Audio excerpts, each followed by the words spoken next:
Roll for Crit is brought to you by our Patreon supporters. Come roll with us at patreon.com/rollforcrit.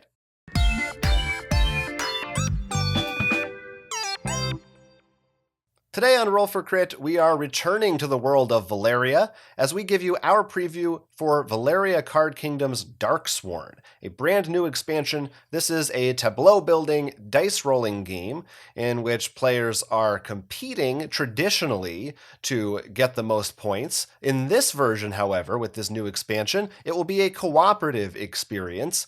You will be defending the Kingdom of Valeria from a horde of oncoming monsters. If you have played the original Valeria core set, a lot of this will seem very similar. In fact, you'll be using a lot of the original components from the base game in some expansions, both the monsters and citizens. You're going to roll 2 dice, and depending on the results of both each die, as well as the added total of the dice, will activate certain cards. Depending on what cards you already own, you will usually start off with a peasant and knight. You'll be able to trigger certain abilities and gather resources. During this, you may have to make a choice, and if it's not your turn, you will still gain the other player's turn bonus. If for whatever reason the dice just aren't nice to you and you don't get anything that would help, you actually will have a card called the Duchy. You're going to be able to pretty much get a resource if you get anything, or if you're actually lucky, anytime you roll doubles, regardless of what cards you have, that will also trigger the Duchy. Now, the action phase will have some actions you're used to. You can get some more citizens. You can slay the monsters, though that's going to be a little different. We'll talk about that later and why that's different. And you can get a resource if you really need that extra 1 coin or something. However, like I said, this is a cooperative version, so we now have some new actions to help not only each other, but also the city itself. Of course, resources are important, and you now can help out your fellow player in getting some of those if you're willing to spend some of yours. You can take an even number of any resource type you own, gold, magic, or strength, and if you spend that much, then a player of your choice will receive half that number of any resource. So you could spend 10 gold, and they could receive 5 gold, or 5 magic, or 5 strength, whatever they need. So this is a way you can boost each other up a little bit on your turn. You'll also see there is now a blessings board down at the bottom of the play area with 3 available blessing cards. There are going to be 3 randomly there, and every time you use one at the end of the round, it'll be cycled through for another new one. So you're going to be seeing different blessings throughout the game. They'll have various costs. They may give you rewards like letting you take out monsters easier or rewarding you with various resources. You'll also now be able to spend victory points for some things, as you'll be receiving those immediately when you defeat a monster. One of the most important is this permanent action on the blessings board. You can spend 8 victory points to rebuild a wall. Walls are something that are very important in this game. They're going to be keeping monsters out, and we'll get to that in the monster phase.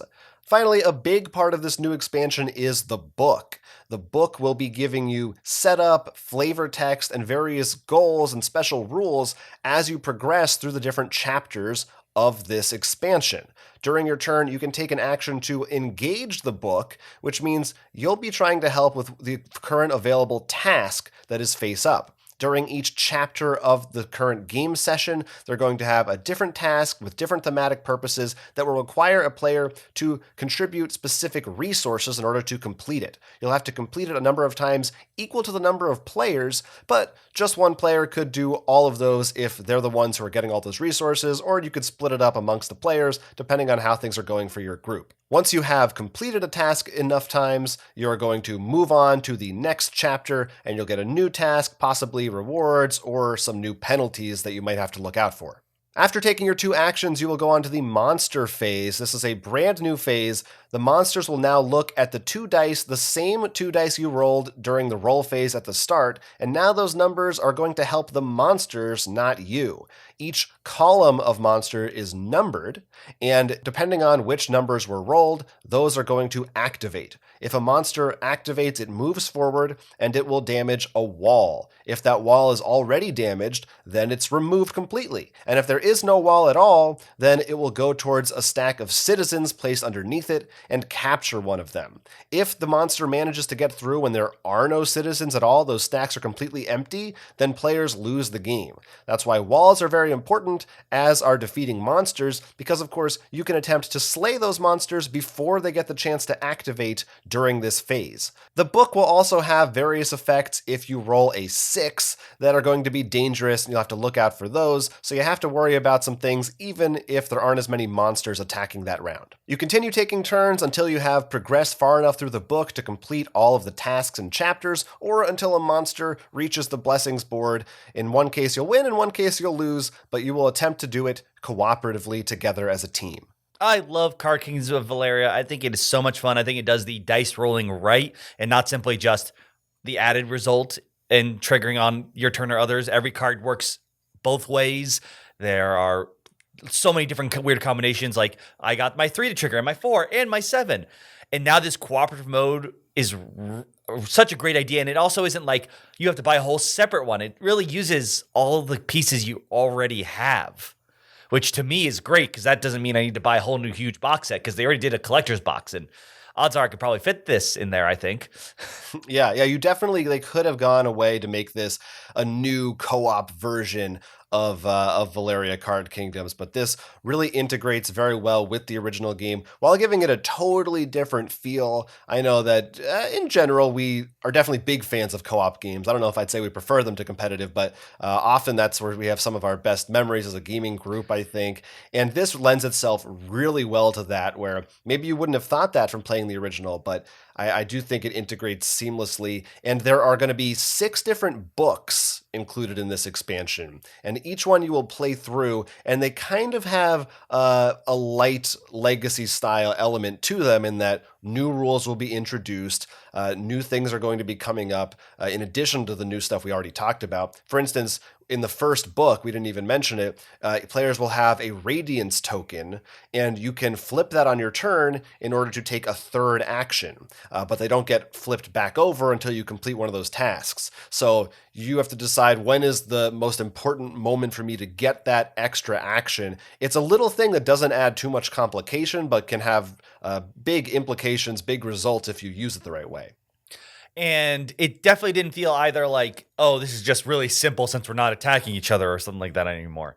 It was very interesting because it seems like the storybook added this huge, like when you rolled a 6, whatever it has, we're just like, oh, okay, that's coming up.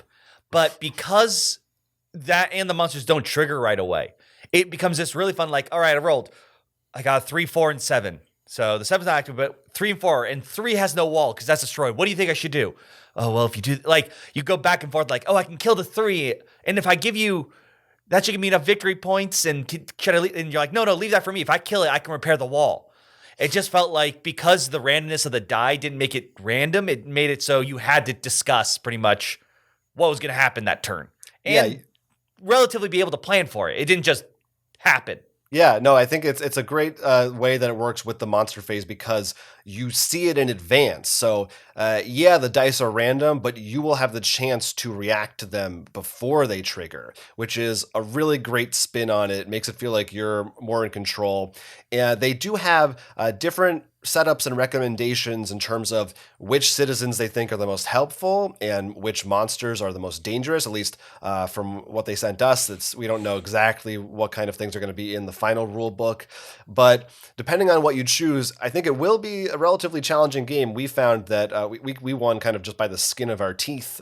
And so if you like a challenging cooperative experience, you'll get that. But there are ways to tailor it to make it maybe a little gentler, at least for your first few plays. And some of those books, we won't give out any spoilers, but as they progress, you do see some new and crazy things that are going to make it feel very different from your typical Valeria game. This cooperative expansion is another addition to the ever expansive world of the Valeria card game series, let alone the entire Valeria series and all its spin-off games. If you really like those kinds of games when you roll dice, but things can trigger and do things outside of your own turn, definitely take a look at this. And also, if you like cooperative games, because That's sort of the main gist of this game.